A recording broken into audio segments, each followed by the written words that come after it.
Bonsoir. Le recensement général de la population et de l'habitat 2021 avance à tâtons, surtout à Abidjan. Quelles en sont les raisons? Que peut-on faire pour que l'opération aille plus vite? Eh bien, on va en débattre tout à l'heure. Députés ivoiriens et vote de loi, c'est ce dont nous allons parler ce soir. Notre invité du talk est l'honorable Kwasi Soumaïla Bredoumi, député de la circonscription Kokomian, Tankessé et Tinkwakro, dans le département de Kounfao. Analyse pertinente et débat constructif. Ce qu'il faut retenir de l'actualité, c'est dans notre Live Talk. Bienvenue.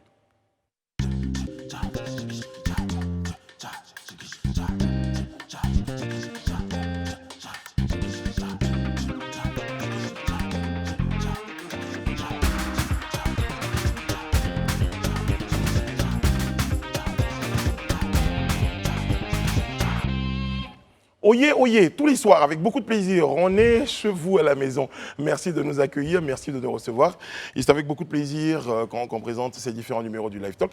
Et celui-là, il est présenté par votre serviteur et surtout réalisé par la très belle Eliane Lago. C'est pas tous les jours que je le dis. J'ai une petite. Ça commence à devenir récurrent maintenant. Monsieur Élisée Boloubé, bonsoir, comment allez-vous? Je vais très bien, Brice. Très bien. Il est en forme ce soir. Je vais commencer par lui. Sûr qu'il n'a pas eu de démêlés avec la police. C'est sûr, quand c'est comme ça.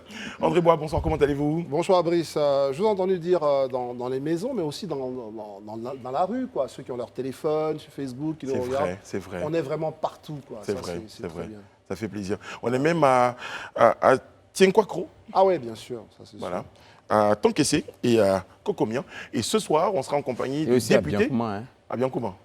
D'accord. On sera en compagnie du député. Aussi à Niatroa. À Niatroa. Le député, vous voulez préciser, le député PDCI Exactement, il est député PDCI, c'est important qu'on le précise parce qu'il le dit. Il le revendique. Exactement. Franck Etienne est avec nous ce soir, exceptionnellement. Bonsoir Franck, comment ça va? Bonsoir Brice, et merci ça va très bien, je suis heureux d'être là. Bien, de temps en temps, on a des petites incursions comme ça de nos confrères pour apporter un regard différent, sait-on jamais. Ça va faire plaisir à certains de nos téléspectateurs qui diront « Tiens, André Bois, je manque quelqu'un à côté de lui aujourd'hui. » Très bien. En tout cas, ça s'annonce assez intéressant. Voici notre petit débat juste après ceci. Vous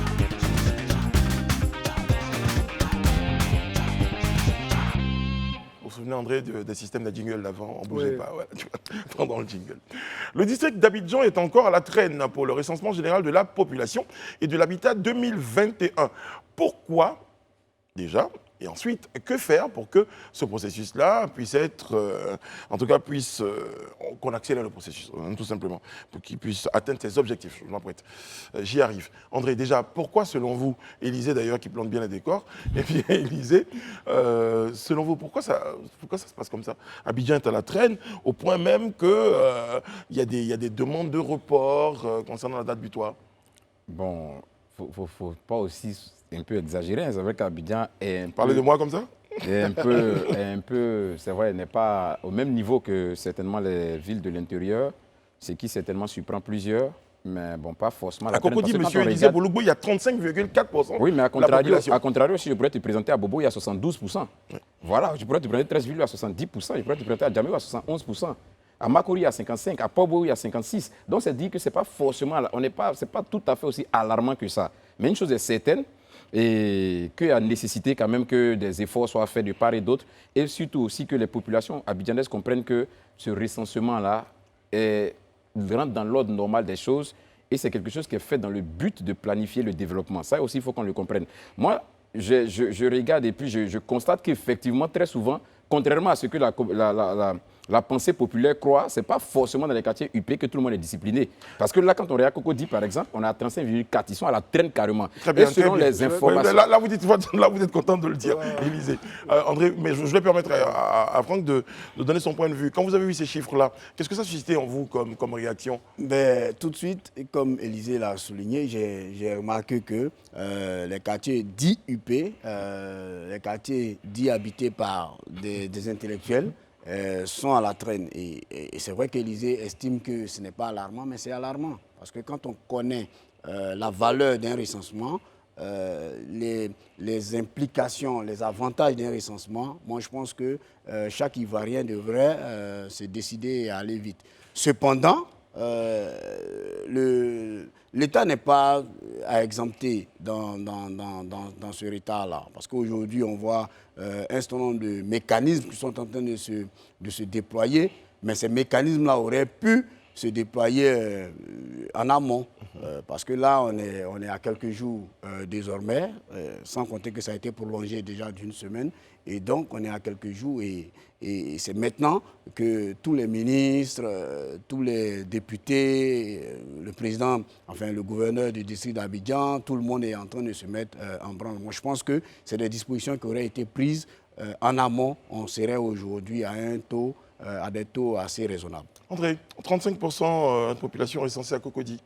On dit que... Peut-être je partage un petit peu l'avis d'Élysée, sans s'arrêter vraiment sur le cas de Cocody, on se rend bien compte que Abidjan est le pôle, quand même, le cœur économique de notre pays. Donc on comprend que pendant la partie importante du déploiement des équipes de recensement, c'est la journée. Donc soit les gens sont au travail, ou en tous les cas, ils ne sont pas chez eux, comparativement à des zones où, je veux dire, il y a beaucoup plus de travailleurs qui sont chez eux, parce que bon, voilà, il y a certaines grandes villes où il n'y a pas de grosses administrations, de grosses industries, donc on n'est pas dans... Je veux dire, l'activité économique n'est pas délocalisée, en général, c'est autour de chez soi. Donc ça, je me dis, dans certaines cités, ça passe plus facilement. À Abidjan, ça se comprend. Cocody encore plus, parce que c'est vraiment une vraie cité dortoir, avec des populations qui quittent la preuve. On voit comment les embouteillages partent de Cocody pour les centres comme le plateau, etc. Donc je me dis, c'est l'une des explications, mais ce n'est pas la seule, une chose est sûre. Donc je comprends un peu pourquoi c'est comme ça. Est-ce que cela doit être alarmant, en revanche, comme enfin, ils pensent que ça ne devrait pas l'être. Moi, je pense que si, parce que ça démontre simplement que pourquoi ils se déploient aujourd'hui avec beaucoup de vigueur. On voit le ministre-gouverneur, etc. Ça veut dire qu'eux-mêmes, ils n'avaient pas prévu qu'ils seraient à ces chiffres-là. Or, c'est ça que moi, je déplore. Prévisible. Voilà, c'est ça que je déplore. Totalement prévisible. Est-ce que, dans le cas d'espèce, le ministère du Plan, quand même, c'est celui-là et l'Institut de statistique qui sont ceux-là qui planchent quand même sur notre planification, sur comment on se projette, sur les habitudes des gens. Donc comment eux, ils sont aujourd'hui surpris de ces chiffres. Ça dit que vraiment, à ce niveau-là, peut-être que notre analyse en tant qu'Institut de statistique et ministère du Plan, notre analyse est un peu biaisée par autre chose et c'est quelque chose à revoir. Parce qu'ils ne s'attendaient peut-être pas à des raisons de refus de certaines...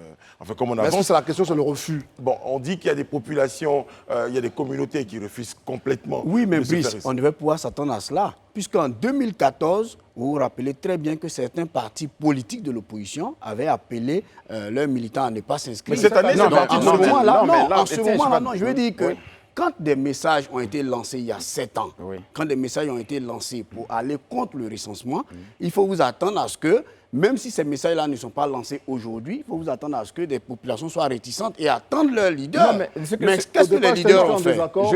Voilà, qu'est-ce que les leaders ont fait? Je te relance là-dessus. La plupart des leaders, je te Oui, en oui, fait. André, oui, merci. Non, pardon, je te relance là-dessus. Ok. Juste pour dire que là où je ferme la parenthèse, il se peut même que ces populations n'aient pas entendu leur le leader, message justement. qui dit d'aller participer. Voilà. Donc ça peut, Et les leaders ont produit, le PDCI a produit une déclaration, le PPACI pareil, Mme Simone Gbagbo pareil, mais après c'est des déclarations, ça reste des déclarations. Pourquoi ils ne prendraient pas leur bâton de pèlerin, par exemple, pour aller faire des meetings? Qu'est-ce qu'ils gagnent à faire ça?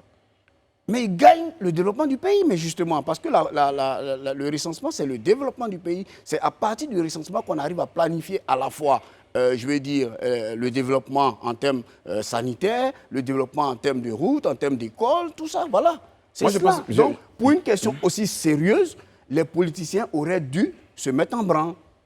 Bon, Olivier. moi, je ne partage pas l'avis de Franck quand il dit, par exemple, de Franck Etienne, quand il dit qu'ils auraient dû planifier, ils auraient dû prévoir et tout ça. Je pense qu'il y a un certain nombre de dispositifs qui ont été pris et qui ont été améliorés contrairement au recensement de 2014.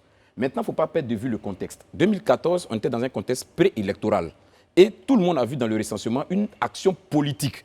C'est pourquoi, durant tout le temps qu'il y a eu cette campagne, même qui a commencé, la ministre a tout le temps rappelé, et elle est revenue là-dessus, que l'une des raisons des échecs du RGPH 2014 a été le fait qu'il était dans un contexte préélectoral et les gens ont vu en ça une même forcément politique. Ce qui n'est pas le cas aujourd'hui. Ce n'est pas forcément le cas aujourd'hui. La preuve, même les acteurs des partis politiques, comme il le dit si bien, certains avaient appelé au boycott. Mais c'est même là, aujourd'hui, ont demandé à leurs militants ou bien ont lancé un appel à ce que tout le monde se fasse recenser parce qu'ils ont vu Ce qui veut dire, sous Franck quelle Etienne, forme? c'est que la force et la vigueur avec laquelle ils ont dit n'y allez pas, c'est pas avec la même force, la même vigueur qu'ils disent aujourd'hui allez-y. Non, mais si vous voulez, on va faire l'inventaire des partis politiques et des hommes politiques qui avaient fait des déclarations en 2014 et ceux d'aujourd'hui. Ce n'est pas les mêmes acteurs.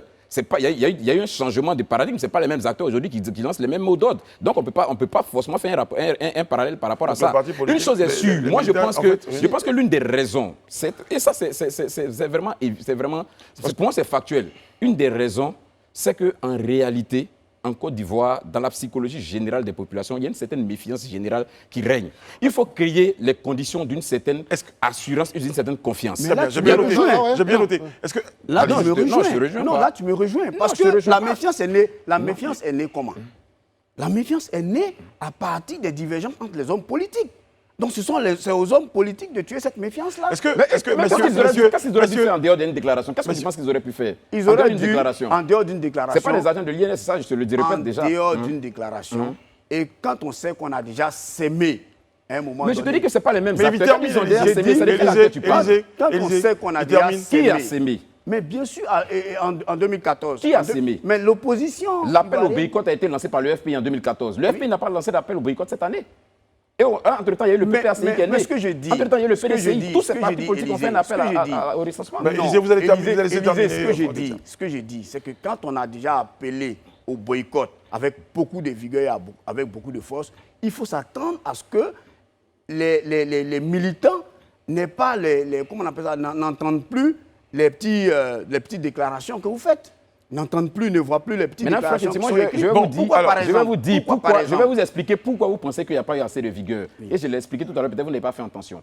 On était en 2014 dans un contexte préélectoral. Et Non, Élisée. toutes les attentions S'il vous plaît, étaient ne parlez focalisées pas tous sur ensemble. la question S'il vous plaît, politique. parlez pas Le tous problème, c'est que ensemble. vous plantez bien le décor, mais après, dans votre chute, moi, je ne vous comprends pas. Le décor que vous plantez est très clair. S'il y avait de la vigueur, parce qu'il y avait des élections, cette vigueur-là, est-ce qu'aujourd'hui, ces mentalités, c'est ce qui a été sémé dans ces mentalités-là, est-ce qu'on arrive à les Alors, débarrasser messieurs, de ces pour vous mentalités mettre d'accord tout de tous les deux, suite? Voilà ce que j'ai une question peut-être qui va mettre d'accord tous les deux. Là, on parle de recensement général de la population, où les Ivoiriens traînent les pas. Mais est-ce que vous ne pensez pas un tout petit peu que certains, au niveau des mobilisations, la mobilisation des Ivoiriens concernant certaines causes, eh bien, c'est une habitude aujourd'hui. Pour la vaccination, par exemple, on voit bien que les gens ne traînent les pas. Ce n'est pas parce qu'il y a eu des partis politiques qui ont lancé des appels pour dire n'allez pas vous vacciner.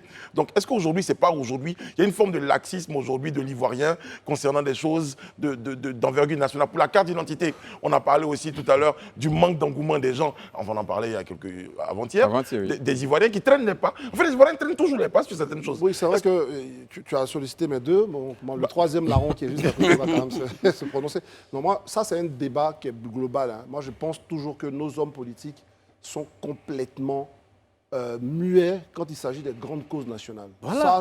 Sur ça, je pense qu'ils ont une Mais vraie quand vous dites responsabilité. muets, ils ont produit Non, des ils sont communiqués. muets. Non, ils Non, produisent mais des c'est pas la communiqués, même mais on chose. sait bien que quand il s'agira d'appeler au boycott, je vous garantis qu'ils Ils vont faire ne des vont jamais tournées. refuser les plateaux. Ils vont jamais. Voilà. C'est-à-dire qu'ils vont, comme il a dit là, ils vont crier beaucoup plus fort. Je prends l'exemple encore de la France, j'aime citer.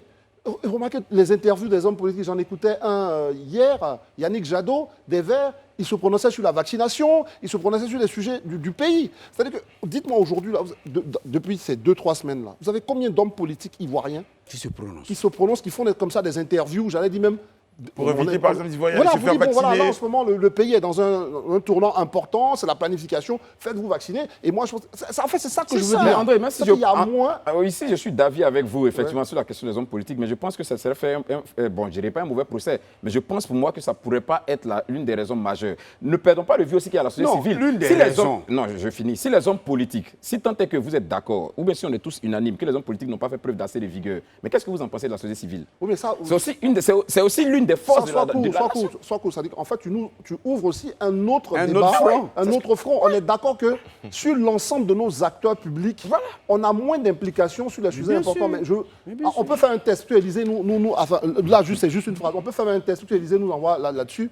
Si on sort les déclarations autour du 3e mandat ou de la Constitution, je parie qu'on aura 10 fois plus de déclarations 10 fois par rapport plus. à ce qui se passe. Je suis d'avis avec. C'est pour dire que Et 10 fois quand plus on regarde d'actions toutes les Sur ce sociétés plateau, on l'a civiles de toujours dit. Côte d'Ivoire, Sur ce des plateau, on Burniers, l'a de machin, toujours dit. chacun fait une déclaration, 3e mandat. Sur ce plateau, un on a sujet été comme ça, toujours, ils sont on a, loin. sur ce plateau, on a toujours décrié effectivement ce laxisme des hommes politiques ou bien ce caractère assez muet des hommes politiques quand il s'agit des causes nationales. Ça, on l'a déjà à plusieurs reprises sur ce plateau, on est revenu dessus. Et moi, je dis aujourd'hui, il faut que peut-être les paradigmes changent, qu'on aille au-delà de Est-ce cette que manière vous de pensez concevoir. que tous les jours, moi je reviens à ma Impliquer question. plus la société Vous avez, civile. vous avez parlé de la population, vous avez parlé des hommes politiques, de la société civile, mais la population elle-même dans sa mentalité. Oui, ça Mais c'est il le faut- débat, il faut- la question de c'est- Brice. On va revenir C'est là-dessus. cela que quelqu'un disait dans le temps, je pense que c'était Francis Vaudier, la Côte d'Ivoire des valeurs. À un moment donné, il faut qu'on arrive à la Côte d'Ivoire des valeurs. Il faut qu'on arrive à des Ivoiriens qui pensent pays, qui pensent nation et qui ne pensent plus politique. Parce que je suis convaincu, je vous dis, si tout de suite on se décide que c'est PDCI ou FPI ou RHDP qui bénéficient donc du recensement, vous allez voir tout de suite. Il y aura un grand engouement parce que les gens vont aller dans tous les hameaux. Quand on vient de dire ça, il y a aussi des raisons d'ordre organisationnel. Parce que je peux vous le dire, et regardez droit dans les yeux les Ivoiriens et Madame la ministre qu'on avait reçue sur ce plateau pour lui dire, Madame la ministre, jamais un agent de recensement s'est pointé chez moi. Et j'habite à Cocody. Est-ce que ça n'explique pas aussi ce faible taux dont on parle? Parce que c'est vrai. Mais on a parlé même de la méthode de recensement. Et ça, on l'a dit, on peut revenir là-dessus. C'est-à-dire qu'aujourd'hui, en Côte d'Ivoire, prenons juste le cas d'Abidjan. C'est intéressant parce qu'on parle d'Abidjan. C'est-à-dire qu'Abidjan, on va dire, s'est développé 1,5 fois au moins. C'est-à-dire qu'en 2011, on n'avait pas tout ce qu'on a là, comme Songon, comme Bassam, Modeste. On n'avait pas tout ça. Et même Benjerville. Benjerville, tout ça. Donc, ça veut dire qu'on a gagné au moins 1,5 fois ce qu'on était en 2011. Donc, on ne peut pas réagir sur le recensement comme si on fonctionnait dans le pays avant tel qu'il était. Aujourd'hui, il y a plein de choses qui ont changé. Est-ce qu'il faut encore ramener des équipes? Est-ce qu'il ne faut pas changer? Quand on va faire les naissances, on a posé la question. Il faut peut-être revoir notre méthode de recensement. Parce qu'ils ne sont pas pointés chez moi, ils ne sont pas pointés dans le bâtiment. Et est-ce qu'on qui a est une cinquantaine obligé de maisons. et pour parler de méthode, est-ce qu'on est obligé de recenser chaque 5 ans, chaque 10 ans? Est-ce qu'on ne peut pas, mettre nos fichiers à jour au fur et à mesure? Chaque année. Par exemple. Oui, je pense que ça aussi, à cette question-là, la ministre, la dernière fois, avait réagi. Elle avait dit que c'est quelque chose qui était prévu. Mais pour l'heure, comme il y a une nécessité quand même d'avoir des statistiques qui soient fiables, c'est pourquoi on a lancé le recensement. Réellement, le recensement, il se fait chaque 10 ans en réalité. Mais Oui, vous considérez que de 2014 à maintenant, ça fait pas les 10 ans. Ouais, 7 Ils ont ans. dû le faire, voilà, parce qu'entre-temps, ils ont été eux-mêmes reconnaissants du fait que celui qui a été fait en 2014 n'avait vraiment pas fait le tout et tout ça. Voilà, donc il fallait y aller. Mais sinon, c'est quelque chose qui est prévu. Alors, Je pense qu'elle a- non, elle a- Brice, Oui, pour revenir, pardon, après tu nous relances, pour revenir sur ta question sur les Ivoiriens, je ne suis vraiment pas d'accord avec ça. Moi, je pense que les dirigeants et nos modèles sont quand même ceux-là même à un moment qui portent nos valeurs, il a dit. La population, je ne suis pas sûr que les Français sont plus disciplinés que les Ivoiriens ou les Américains. Même pas. Mais parce que, justement, les dirigeants ont des valeurs et ça incite tout le monde. C'est bien pour ça qu'on a une organisation de la société où on a des gens en haut pour nous inciter. Comment on incite nos concitoyens?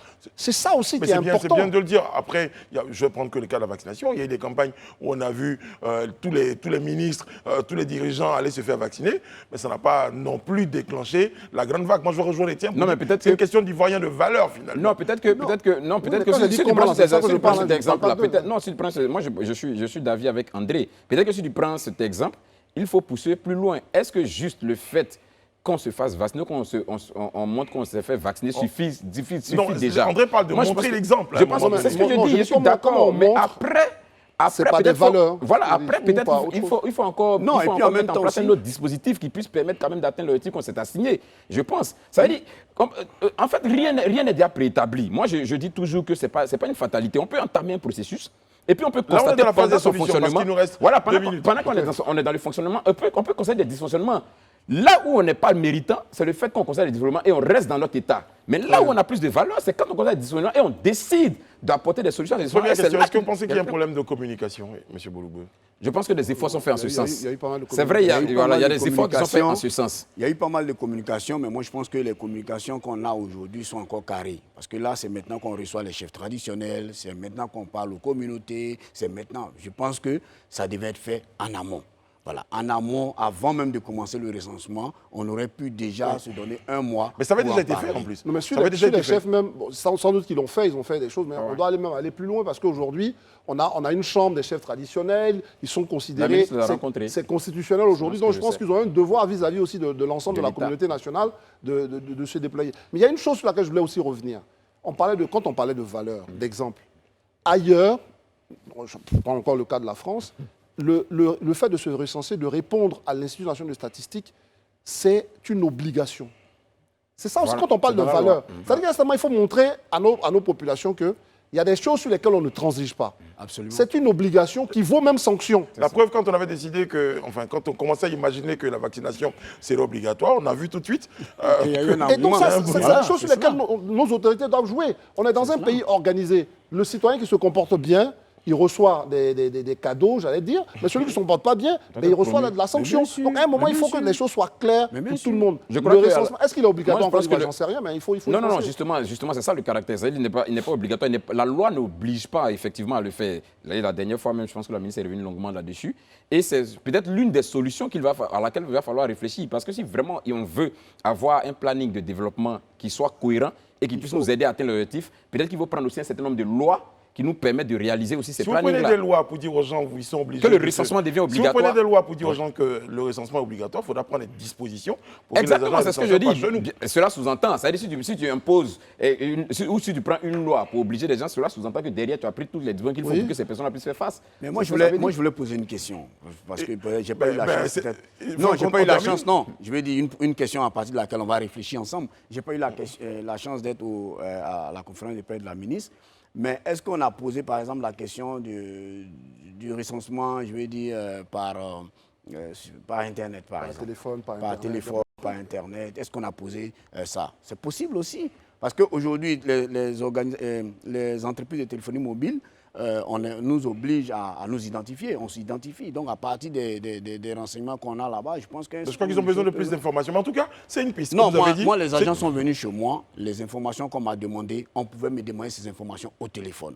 On ne m'a pas pris de photos, je n'ai même pas servi de l'eau à boire. Enfin, je lui ai servi de l'eau, il a refusé de boire. Donc, je lui ai dit, on peut faire ça au téléphone. Donc, Ça là, n'a même vous pas êtes dans mis- les fichiers. ça n'a même Très pas bien. mis, Vous faites ça n'a même pas partie mis des 10 70%. minutes. Voilà, on réfléchit Ça encore. Ça n'a même pas mis 10 Voilà. minutes. On réfléchit à la méthode, Voilà, en tout on fait cas. partie des Une chose est 70%, sûre, messieurs, il y a un vrai besoin donc, de revoir la machine. C'est vrai qu'elle fonctionne plus ou moins bien, mais bon. Faut on lancer un souhaiterait appel qu'elle aussi aux fonctionne Ivoiriens de pouvoir. Voilà, exactement. Je m'apprête à le faire, M. Bouloubou. Merci. À moi. Merci. Merci. Alors donc, franchement, s'il vous plaît, il y a encore quelques jours en attendant peut-être une autre décision. Pour l'instant, il faut chercher à se faire recenser et surtout, les agents des censeurs, essayez de voir si vous pouvez passer chez moi. Et comme chez moi, chez d'autres personnes, Moi également. certainement. Ah, chez vous également, chez qui vous n'êtes pas encore passé. Sur ce, on va refermer ce petit débat et tout de suite avancer vers notre Lu-Vu entendu.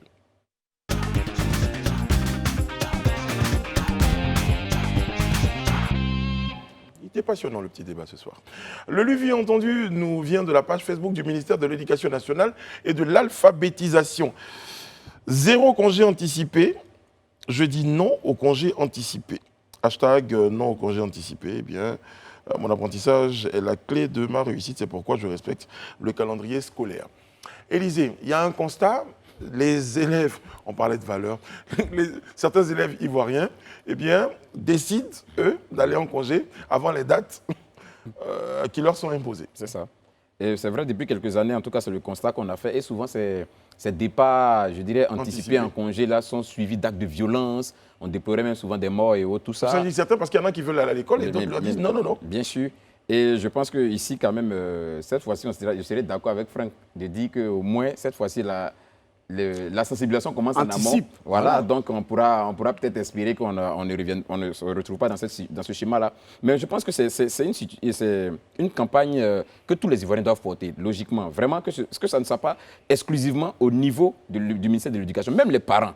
Absolument. Les parents doivent s'approprier, en tout cas, cette campagne-là. Si vous êtes un parent que vous voyez votre enfant qui arrive en congé, qui dit maman ou papa, on est en congé le 12 décembre, tu dis mais qu'est-ce que tu fais à la maison? Mais bien sûr. Mais après, s'il te dit que non, tout le monde est en train de courir partout, lui, il se protège à la maison. C'est pour cela, justement, comment. Moi, je pense par exemple que l'une des choses qui serait peut-être faisable, c'est que les parents d'élèves, c'est-à-dire que dans les écoles, ait une rencontre avec les enfants. C'est-à-dire parce que souvent, il arrive qu'on convoque les parents pour des questions générales qui ont trait à l'école. Donc, ça sera l'occasion là des parents, devant les enfants, les yeux dans les yeux, de prendre des engagements. Celui qui va troubler l'année scolaire, tout le monde est pris à témoin ici, il subira la sanction de la loi.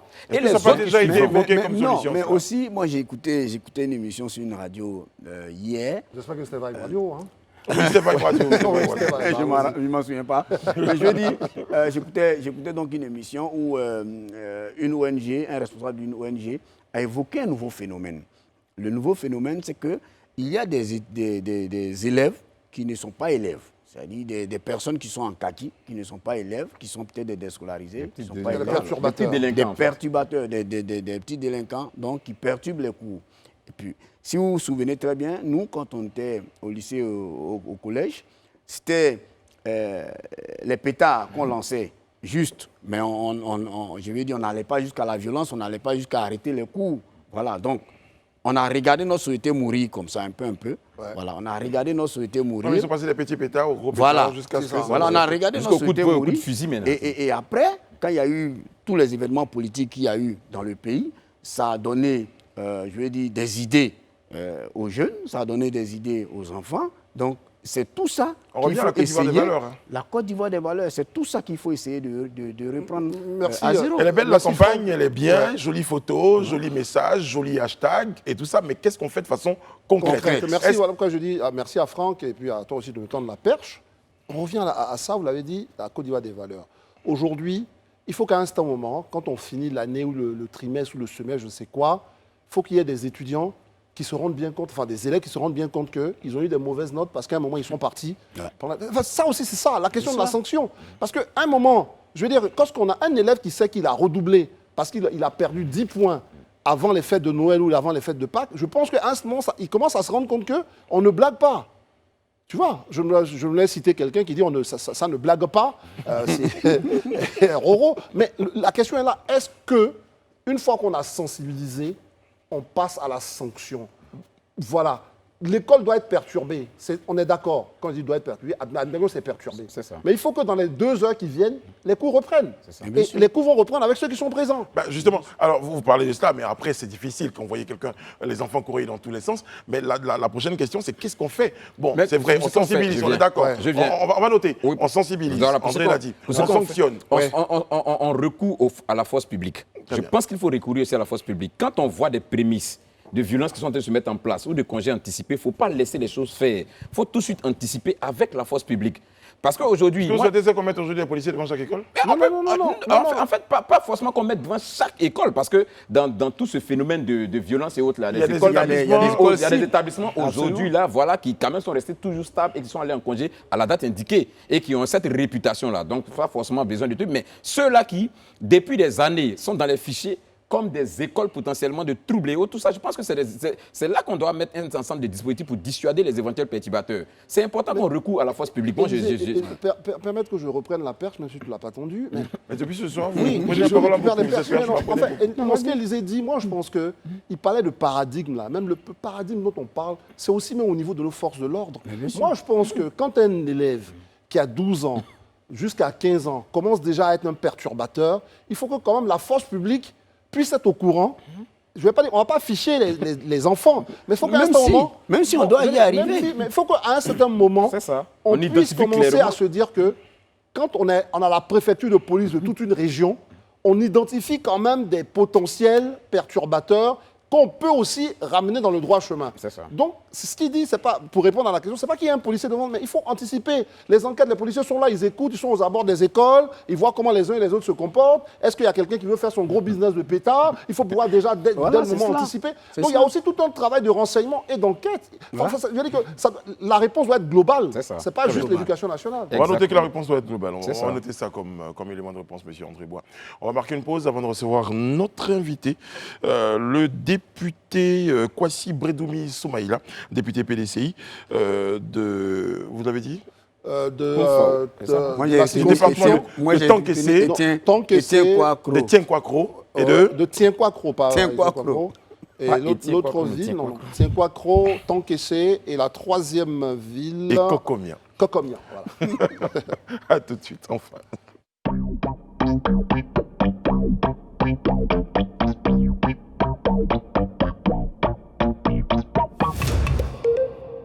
sommes de retour sur le plateau du Live Talk pour la deuxième partie de ce rendez-vous-là. Et c'est à ce moment-là que nous avons notre invité sur le plateau.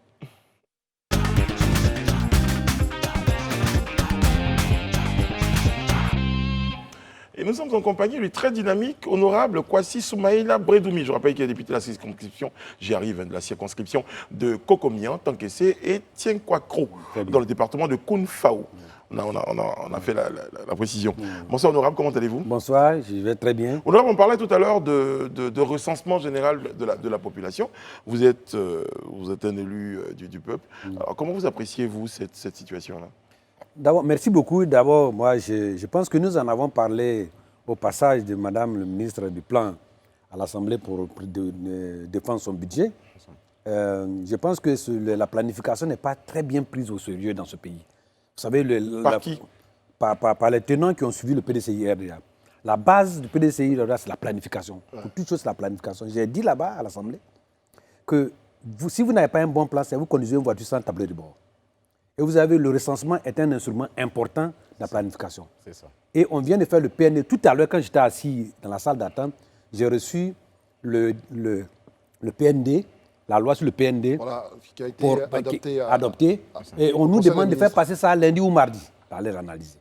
Voyez-vous, donc c'est-à-dire qu'on nous contraint à faire ça dans de la précipitation. Et le PND, c'est de 2021 à 2025. C'est ça. On n'a même pas encore fini le recensement, on a déjà un programme, un plan. Or, le recensement doit pouvoir actualiser la population, les habitats et même les terroirs. Alors, si on a déjà envoyé un plan à l'Assemblée alors qu'on n'a pas fini le recensement, comment on corrige ça après? Comment on chiffre ça après?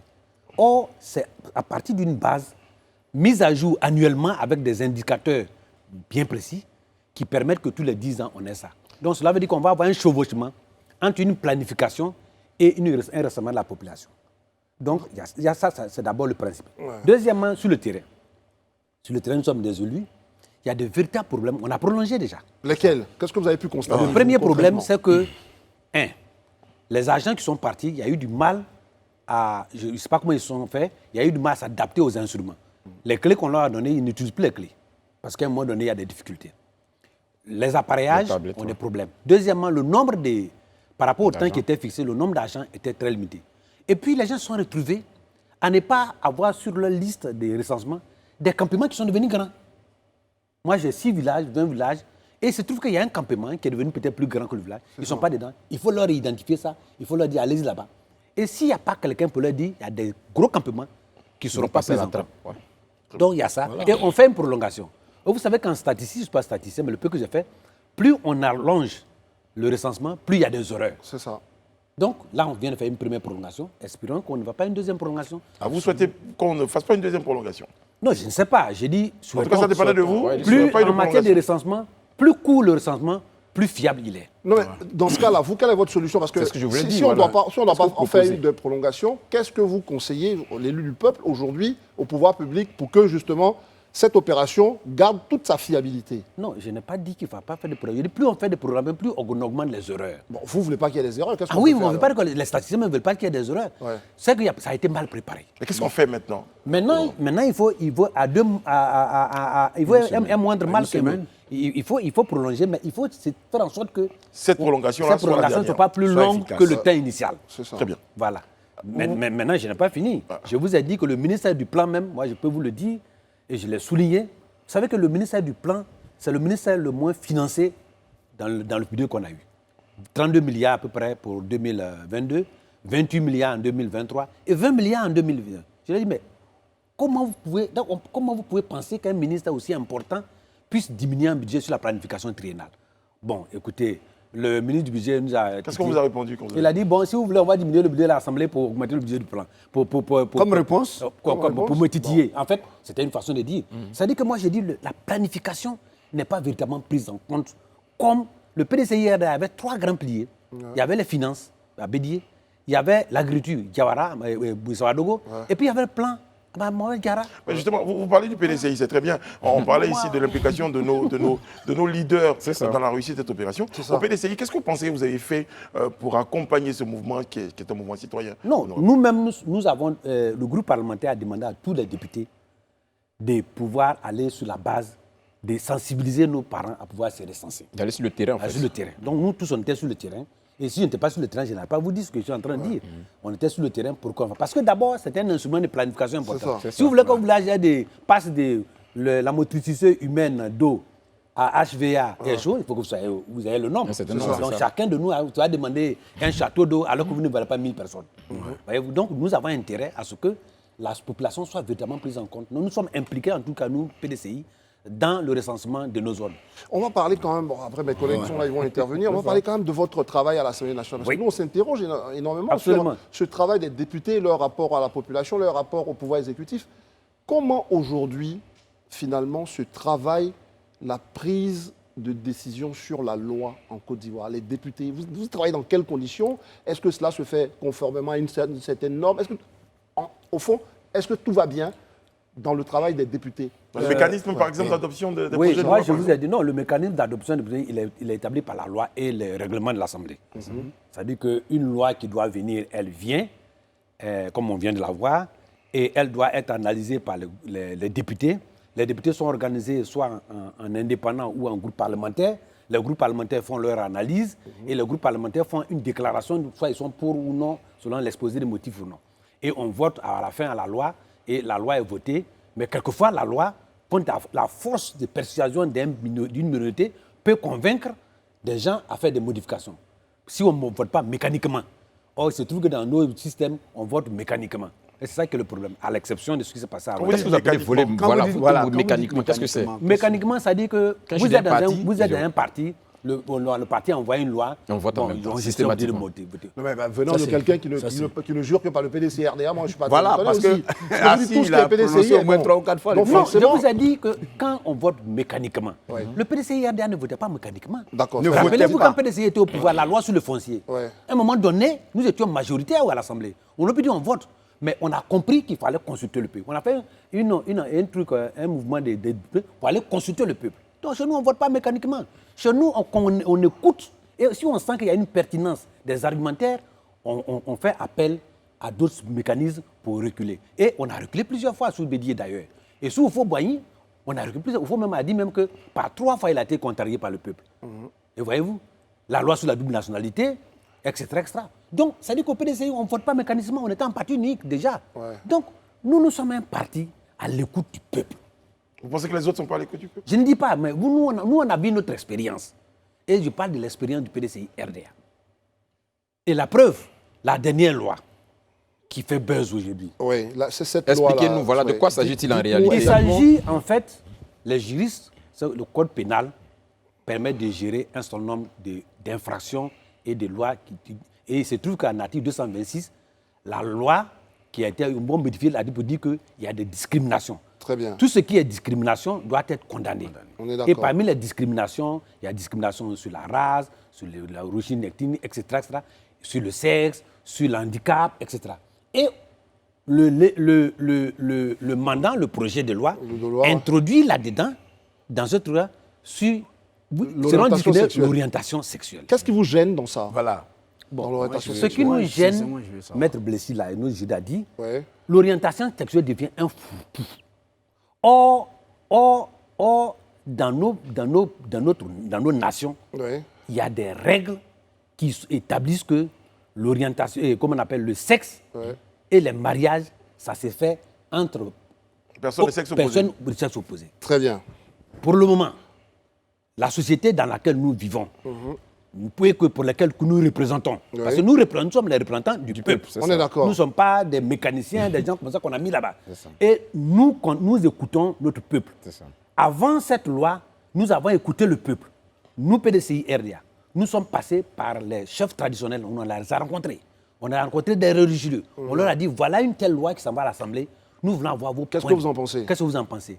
Et nous, PDCI RDA, nous avons vu que la grande majorité des Ivoiriens pensaient que En tout c'était cas, une ce loi que vous avez faute. consulté. Voilà ce que nous avons. Moi, j'ai non, consulté. Nous avons un système de consultation. Monsieur le député, Voilà. même si on reste même sur la grande majorité que Brice veut édulcorer, ouais. est-ce que vous savez que, vous avez de le savoir, Oui. quand en France, Robert Badinter Ouais. faisait faire voter la loi sur Le mariage pour tous. non, Ouais, la peine de mort, Ouais. pour abolir la peine de mort, l'ensemble des Français étaient contre. Moi, je pense qu'il y a des évolutions sociétales qui doivent être justement en avance sur ce que pense le peuple. Oui. Parce que vous parlez d'orientation sexuelle, soyons concrets.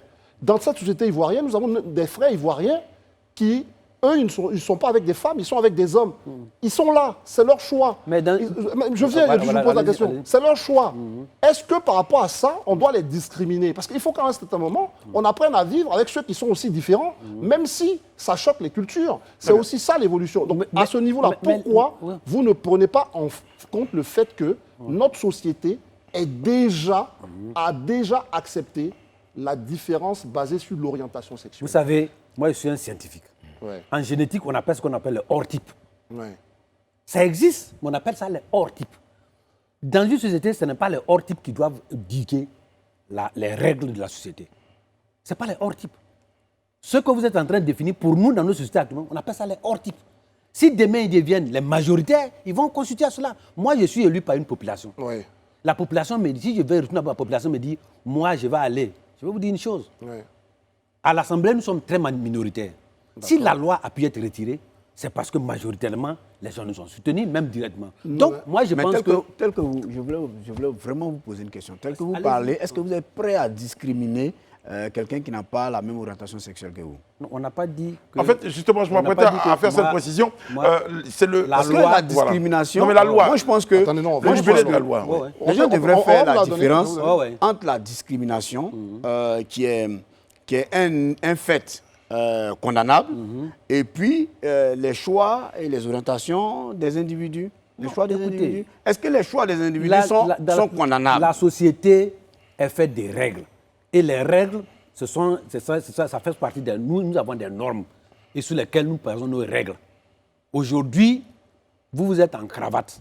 Et moi, je suis en cravate, vous n'êtes pas en cravate. Personne ne vous dit pourquoi vous n'êtes pas en cravate. Lui, il est habillé. Personne ne dit ça. Ouais. Mais vous savez que quand nous allions à l'école primaire, Oui. on nous a appris à nous habiller en kaki, à nous être à l'heure, Il y avait un uniforme. à être à un uniforme, etc., etc. Non. Mais aujourd'hui, la société dans laquelle nous vivons, que nous représentons, nous les élus là, nous avons des fonctions. Notre fonction, c'est de voter des lois, On est d'accord. c'est de lever l'impôt, c'est de contrôler l'action gouvernementale. Et nous, nous représentons le peuple. Et le peuple... Ça veut dire qu'aujourd'hui, pardon, Oui. ça veut dire qu'aujourd'hui, si tous les Ivoiriens avaient la possibilité de s'exprimer, selon vous, sur cette question-là, la grande majorité aurait dit qu'on n'était pas Si vous d'accord. voulez, on va non, un mais référendum. faut qu'on Si- revienne si là-dessus. une loi... Non, si- moi, mon point, je vais revenir sur mon point. Non, si, attendez-moi. Brice, oui, Attendez-moi. oui. Si une problématique Oui. est telle qu'on estime que les représentants de la nation ne sont pas chauds, on va au référendum. Non, mais pour ça, Et moi, en ce moment, on va au référendum. Mais ce que vous Et le avez dit référendum, aujourd'hui, c'est que... honorable, moi, aujourd'hui- il ne s'agit pas d'aller au référendum. Ah, Et les mais- exemples que vous avez donnés, Hein? scientifiquement, je comprends ce que vous voulez dire. Mais moi, je pense que ce pas des exemples qui correspondent à la situation. D'accord. Moi, je pense. Vous il y a avez des- le il y a- droit. Oui, bien sûr, c'est pour ça, c'est la démocratie. Nous avons nos compatriotes qui, par exemple, pour pouvoir accéder à un certain nombre de choses, pour pouvoir être jugés par rapport à leurs actes, sont jugés sur la base de leur orientation sexuelle. C'est une Absolument, réalité. c'est Moi, ça. je pense qu'il y a une faute même de la... Je veux dire, on va tenter de l'inviter. Il y a une Mais la faute. question, est-ce Je que viens, c'était une je loi viens, sur pardon. l'orientation Non, sexuelle non, pas pas du du tout. tout. sur l'orientation. Non, Je je veux dis très clair. En ce moment, vous faites C'est la venir... loi, le code pénal. Enfin, attention, le code pénal était juste en train de dire que si, par exemple, vous commettez un acte de discrimination sur la base de l'orientation sexuelle là que de c'est la un personne, délit. on vous condamne. Sauf que les députés disent non. Non, nous, on dit non. C'est ça que je dis, c'est clair. Moi, j'ai bien compris, vous en faites pas. Brice. ça veut dire, vous, en tant que député, vous pouvez par exemple De façon très empêcher, concrète. empêcher quelqu'un qui n'a pas la même orientation sexuelle que vous On a dit, d'entrer à l'Assemblée on a nationale, dit par si vous exemple. voulez faire Ça, c'est une ça qui est loi... la discrimination, Ah non, on a dit, en attention, réalité. si on dit vous faites une loi qui dit clairement Oui. que nous allons autoriser telle pratique qui n'existe pas, vous faites venir la loi. Non, non, non. Mais il ne faut pas dissimuler cela dans une modification. Hein, vous dissimulez ça dans une dissimulation. Parce que nous, Si cette affaire orientation sexuelle, quand vous posez la Je crois que question... c'est l'expression orientation sexuelle. Quand vous parlez de moi, je suis de l'expression est l'agro, bonne. dans la sous-préfecture de Kounfao. Vous allez là-bas, vous dites que non, orientation sexuelle. Celui qui va passer dans vos champs, il ne sait même pas de quoi il s'agit. Non, mais Moi, les je veux élus- savoir si le Non, mais délit moi- n'existe plus quand il s'agit de l'orientation moi- sexuelle. non, mais moi, C'est-à-dire je- que il termine. si vous Ok. faites une discrimination, si vous êtes... Non, si d'abord, vous le êtes- terme discrimination, nous, on ne l'accepte pas. Vous l'acceptez, mais moi je veux savoir. On n'accepte pas. Prenons par l'exemple. rapport à Non, l'orientation Mais il c'est finit. Non, mais moi- Franck, vous faut terminer. mais c'est Pardon. bon. Parce qu'en fait, moi, Pourquoi je tu me veux fasses bien la savoir. passe, c'est Non, important. André, il termine. Non, Franck pardon, termine. je veux Non, comprendre. André, En fait, Franck termine. En fait, je veux Franck bien, termine, je veux André. bien comprendre. Ici, le délit, c'est la discrimination. C'est ça qui est le délit. Oui. La L'orientation discrimination, sexuelle, c'est pas seulement l'orientation ce que la sexuelle discrimination, ouais. elle-même, l'orientation sexuelle elle-même n'est pas un délit. Ah, moi, Il y a je suis pas des juriste. orientations sexuelles qui Moi, ne sont je pas suis- des moi, je suis délits. pas un jury, mais Voilà, c'est que je parle pas de- quand tu dis orientation Non, mais sexuelle... moi, je veux- Attends, voilà. non, attendez. Donc, à Attendez, partir il ne faut de pas là- rentrer dans le à juridisme. partir Non, de on là- va pas rentrer dans le juridisme, c'est ce que je voulais On dire. va rentrer dans le On a juridisme. écouté Maître Chrysostome. Voilà, il a qui expliqué dit, clairement. Il prend l'exemple de la pédophilie. Oui. Mais c'est un homme de droit, il a tort. Oui. Parce que quelqu'un qui est pédophile, excusez-moi, c'est quelque chose qui déjà est condamné puni par la loi. Oui, Donc, on peut pas prendre cet justement, exemple. c'est comme on a dit aux autres déjà envoyés. puni par Si la vous loi. voulez, si vous voulez déjà, il y a des discriminations, mais des choses qui sont déjà punies par la Punies loi. par la loi. Donc pourquoi venir mettre ça dedans encore? Pourquoi mélanger Non, attendez, non, attendez. il y a certains qui ne sont pas punis par la loi parce que vous avez compris que le texte, ce qu'il veut dire, c'est par exemple, soyons clairs, mettons les pieds Mais dans le demandez plat. à celui qui a envoyé la modification d'être clair. Mais moi, je vais être son porte-parole. Ah oui, mais de vous ne pas être clair. Moi, je Parce qu'il pense faut pas que dissimuler. quelqu'un qui est Faut pas homosexuel, dissimuler. pourquoi ne pas le dire, quelqu'un qui est homosexuel, Oui. il n'a jusqu'à preuve du contraire, c'est pas puni. C'est pas puni par la loi, c'est ce que loi. je dis. Une dame qui préfère s'amouracher de sa camarade dame, Oui. jusqu'à preuve du contraire, en Côte d'Ivoire, ce n'est pas par la puni. loi. Mais en revanche, et prenons l'exemple de Maître Chrysostome, Oui. et qui est aussi honorable. Oui. En revanche, refuser de donner une maison à quelqu'un au motif qu'il est homosexuel, c'est une discrimination. C'est ce qu'on veut dire. Il a donné C'est cela, oui. ça en exemple pour dire que Oui.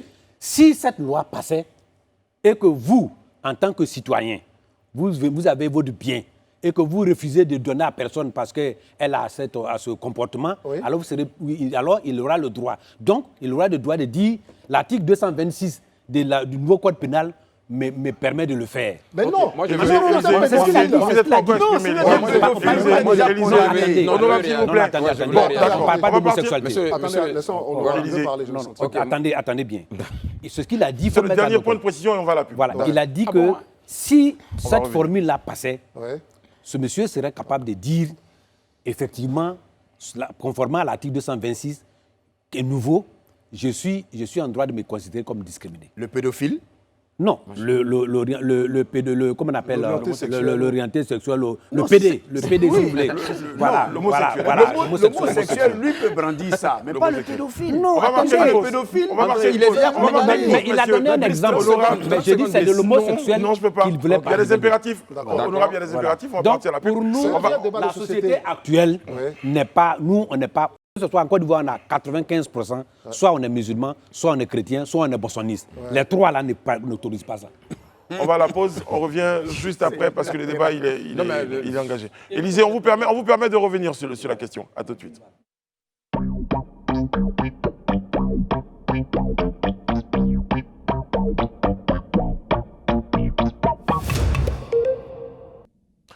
Ils ont bien eu raison, hein, les concepteurs du monde de la télévision, d'insérer des pauses comme ça qui permettent un tout petit peu De calmer le jeu. de calmer le jeu, faire baisser un peu les ardeurs des uns et des autres. Et nous sommes de retour sur le plateau du Live Talk en compagnie de notre invité ce soir, l'honorable Kwasi Bredoumi Soumaïla. Merci honorable, merci. Vous êtes député PDCI, vous êtes ce soir sur notre plateau. Élisée Boulougbe, juste avant la pub, souhaitait apporter sa contribution sur la question. Alors, je crois que le mot qui, dans un premier temps, vous le disiez, avait porté un peu à confusion, c'était orientation sexuelle. Et ce mot a été retiré, dit-on. Oui. Très bien. Élisée. D'accord, moi, ça avait beaucoup d'intérêt que je suivais le débat, effectivement, et tout ça, ça démontre effectivement la vitalité démocratique, que chacun donne sa position sur la question. Mais moi, j'ai ma conception des choses. Tout à l'heure, les confrères André Bois et Franck Etienne ont insisté longuement, et nous tous d'ailleurs sur ce plateau, sur la société des valeurs. On a parlé de la société des valeurs, le retour à la société des valeurs. Mais qu'est-ce qu'on appelle société des valeurs en réalité ? Quand on est dans une république comme la Côte d'Ivoire, quand on est dans une république, dans un État comme la Côte d'Ivoire, où aujourd'hui, on est face à beaucoup de situations qu'on déplore et pour lesquelles on voudrait vraiment revenir à la société des valeurs. Je crois que quelque part, si les députés ont estimé à un certain moment que ce thème pouvait prêter à confusion et donc nous engager dans un foutou, ben c'est bel et bien leur droit de le retirer. Et la majorité, effectivement, a décidé que ce ne soit pas le cas. Le À mot a été l'unanimité retiré. même. Voilà, ça a été retiré. Donc je suppose à un certain moment que eux qui étaient dans le cœur des débats ont mieux compris. Et on doit passer vraiment, pour moi, on passe à une autre chose. Et vraiment, cette parenthèse, on la ferme des André, D'ailleurs, moi, est-ce que, on l'a André, fait, si on évolue par, On va avancer. André, si on évolue par syllogisme, Ouais. si les députés représentent les Ivoiriens, la population ivoirienne, et que ces députés ont estimé que cette loi, enfin ce mot, en tout cas cette partie-là posait problème, est-ce que vous ne pensez pas que par syllogisme, ça traduirait la volonté profonde de ce peuple-là? Très bien, c'est la question que tout à l'heure je vous ai introduit en prenant l'exemple de Badinter. Je vais vous prendre l'exemple aussi de Simone Veil, qui en France a été celle qui a milité pour la légalisation de l'avortement. Vous savez, il y a des combats qu'on mène pour même le bien de la société, même si les uns et les autres pensent que majoritairement c'est une mauvaise chose. C'est ça que je veux vous amener notre honorable à accepter. Les députés peuvent être à l'avant-garde de la société. Je termine là-dessus. Il y a quelques années, en 2012 précisément, en Côte d'Ivoire, on a pris une loi sur la famille qui permet aujourd'hui à la femme d'être aussi dans le foyer, avoir les mêmes droits et les mêmes devoirs que l'homme. Le groupe parlementaire PDCI a combattu cette loi. Mais ils avaient tort. Parce qu'aujourd'hui, le rôle aussi des intellectuels et justement de ceux qui permettent à la société d'avancer, c'est de prendre en compte le fait qu'il y a des personnes, qu'elles soient minoritaires, mais qui vivent un ensemble de discrimination et de stigmatisation. Et c'est notre devoir de les protéger. C'est dans ce sens-là que cette loi était une bonne loi de dire Mais que comment l'orientation on les protège? sexuelle... Non, Mais bien sûr. Comment on ne les protège pas? Le problème, c'est que non, il ne faut pas mélanger les choses. Quand on est dans un sexe femme-homme, il n'y a pas de problème. Personne aujourd'hui ne va dire que la femme ne peut pas avoir un certain nombre de droits vis-à-vis des choses. Mais c'est des transgressions des règles de la société et de la nature. C'est cette transgression-là. Elle est en train de prendre part dans certains pays. Mais nous disons que pour le moment, nous, en Côte d'Ivoire, on a d'autres problèmes. D'abord, celui qui nous a envoyé cette loi-là, il pense qu'il n'y a pas d'autres problèmes sérieux en Côte d'Ivoire, pour lequel il va occuper les députés pendant un mois sur ça, que d'envoyer cette affaire d'orientation sexuelle. Mais non, quand même. Et à ce Nous niveau- vivons dans la société. Je pense que- Aujourd'hui, les gens ont des problèmes d'inondation, de famine, de santé, des trucs comme ça. On ne voit pas une loi pour ça. On est en train de parler, puis on dit non, orientation sexuelle. On a d'autres choses à faire. Je pense que je pense On va terminer, on va Je pense qu'on va aller sur les voies importantes. Je pense que sur ce point-là, franchement, en tout cas, toutes les parties sont voilà, on est d'accord. consensuel. La preuve, ce jour même, le porte-parole du gouvernement a tranché. En tout cas, il a tranché. Il a dit en Côte d'Ivoire, le mariage, c'est un homme et c'est une femme. c'est Un clair. point. Parler du Et on mariage, est ça passé- n'a rien à voir. Qui parle du Non, mariage? j'ai pas dit- C'est une même chose. Quand on dit, Il ne s'agit pas du mariage. il s'agit du mariage, Non, pas du il s'agit couple. du mariage autorisé entre des gens qui ont été des mêmes sexes. Non, monsieur le député, il ce ne s'agit pas qu'André de mariage. a voulu dire, et je vais résumer là-dessus, Ouais. ce qu'André voulait dire, bon, ça me passe dans l'oreille. Mariage pour tous. Non, ce qu'André Il ne s'agit voulait pas de dire, mariage. ce Attention. qu'André voulait dire, honorable, c'est qu'aujourd'hui, autant on ne peut pas refuser à une personne à cause de son orientation sexuelle, parce que l'exemple, c'était de prendre une maison, parce qu'on estime qu'il a une orientation sexuelle différente, on ne peut pas lui donner une maison. C'est comme si on disait aujourd'hui, peut-être André, parce que vous êtes baoulé ou vous êtes agneau, on ne vous donne pas une maison. C'est cette discrimination-là dont André parle. Mais ça, c'est la pas loi, la le même pays de la chose. loi dit ça, que vous ne pouvez pas être discriminé par rapport à votre ethnie, votre origine. C'est clair là-dessus. Mais sauf qu'aujourd'hui, vous avez estimé que l'orientation sexuelle était beaucoup trop floue pour pouvoir l'inclure dans cette Oui, loi. mais ça n'est On pas est le d'accord droit. là-dessus. Non, c'est Bon, le droit des on va députés. progresser, Ouais, messieurs, voilà, parce ok, qu'il merci, n'y a pas que ça. Ok, merci Bon, beaucoup. On veut une société des valeurs. Je suis d'accord avec les Voilà. Non, mais députés. en quoi est-ce que le fait d'être... On va pas revenir sur le débat. Et puis vous parlez pas On va tous revenir ensemble. sur nous, on Mais est il faut qu'on députés. réagisse quand il Oui, parle de Non, la mais loi. vous allez ne vous pouvez pas faire réagir voter comme si comme vous êtes au député, venez à marché. l'Assemblée, on va Voilà. débattre. Il ne faut pas réagir comme si vous êtes au marché, messieurs. Les Si vous êtes députés- député, venez à l'Assemblée, on débat. Très C'est pas bien. facile d'être député, je vous le dis. Très bien, justement. Et les députés ont adopté à l'unanimité le projet de loi portant finances, Voilà. des finances portant Ah, c'est budget. la bonne chose. Très bien, honorable. De l'État donc pour l'année 2022. Ce budget passe de 8 milliards, pardon, De 8 000. 8 398. C'est compliqué. 10 millions, 915 milliards, un peu plus de 8 000 milliards. Je sais pas comment il y a eu à le 9 temps. 000 En 2021, à 9 000 milliards. Un peu moins de 10 000 milliards. Non loin de 10 000 milliards. Très bien, voilà, parce que sinon on serait parti dans les chiffres et toute l'émission n'aurait pas suffi. Est-ce que dans cette unanimité, les députés se sont demandé comment le gouvernement comptait renflouer les caisses? Non, d'abord, il faut dire que nous n'avons pas voté que la loi du budget 2022. Nous avons d'abord voté le règlement de 2020. Vous savez, la loi dit que quand vous avez fini une année N, une année plus N, vous faites. Nous avons voté la loi. Nous avons voté contre le règlement. Pourquoi? Parce que, justement, il y avait des incohérences. Le règlement fait que nous sommes en train de partir de loin. Vous allez regarder le PND. 21 000 milliards basés essentiellement sur les prêts. Donc nous avons estimé que notre dette était élevée.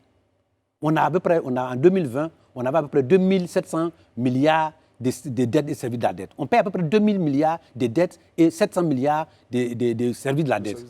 Ouais, c'était trop. Et chaque fois, ça ne faisait qu'augmenter. Donc, on pense que les investissements ne sont pas faits dans le secteur productif pour nous créer de la richesse. Deuxièmement, nous avons estimé qu'on était en dépassement budgétaire de 2 000 milliards. Même avec la trésorerie, on a 112 000 milliards de déficit budgétaire. Hein? On a estimé aussi que le coût du personnel était à peu près de 42-47% par rapport à la fiscalité. La norme, c'est 35%.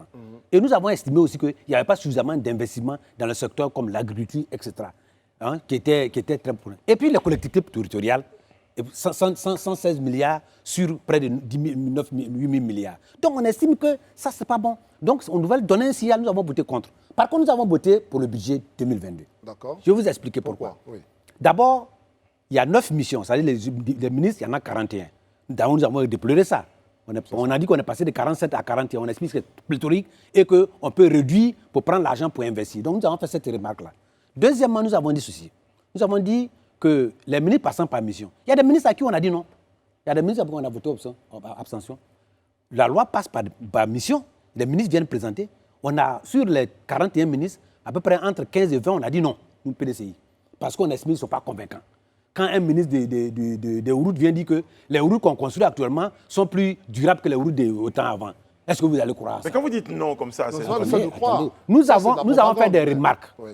Et nous sous réserve de vos réponses, si vos réponses nous convainquent, on vote pour vous. Les réponses ne sont pas convaincantes. Par exemple, je vais vous donner une chose. Oui. Le ministre de la Défense et de la Sécurité sont venus unanimement, nous avons. Parce que les enjeux sécuritaires et la manière dont il a présenté avec le comité national, nous avons estimé que la nation devait être ensemble pour sécuriser. Donc le PDCI a été le premier à féliciter. L'éducation nationale est venue. Nous avons fait un chapitre de félicitations dans notre déclaration. C'est pour dire que nous ne sommes pas là forcément pour dire non. Globalement, nous avons voté. Pourquoi? Parce que nous avons estimé que des chapitres importants comme la sécurité, comme l'éducation, comme la santé, qui ont eu des croissances budgétaires, nous pensons qu'il faut encourager cela parce que le budget, on le vote en tout. On ne le vote pas en morceaux. Même et que les ministères pour lesquels nous avons voté contre, c'était des cartons jaunes, des cartons rouges pour qu'on dise qu'il faut améliorer. Donc nous avons voté. Maintenant, comment on tire l'argent? C'est là où nous avons des problèmes avec le pouvoir ancré. Nous estimons que notre budget dépend trop des prêts et des eurobonds et du marché financier. Ouais. Ça accroît nos dettes.